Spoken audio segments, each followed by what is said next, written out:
என் தாயே குலசக்காரியே முத்தாரம்மா ஏல அக்கங்கிட்ட குவா ஆம குஞ்சு வாயனவளா இந்த பதவி யாருக்குன்னா நம்ம சாதனாவுக்கு தான். சாதனா உனக்கு கொஞ்சமாவது கூறு இருக்கா என் திருச்சி சாதனா?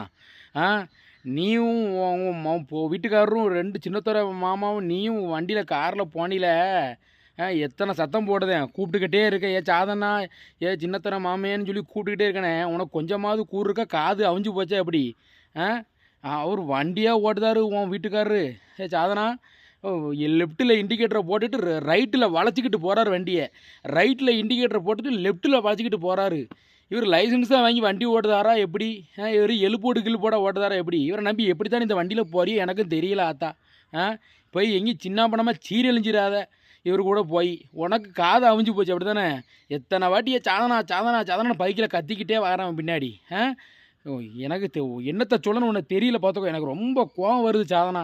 இப்படிலாம் பண்ணாத சரியா? கொஞ்சம் கூட ஒரு ஒரு மனசாட்சியும் உனக்கு கிடையாதா? அவ்வளோ சத்தம் போடுதேன் உன் பாட்டுக்கு வண்டியில் பாஞ்சு போறிய ரெண்டு பேரும் என்னமோ லாரியில் போய் விழுத மாதிரி. அக்கங்கிட்ட கூவை நீ என்னத்தை போட்டு உங்களை சொல்ல எனக்கே தெரியல. நல்ல கேபம் பார்த்துக்கோ நீ.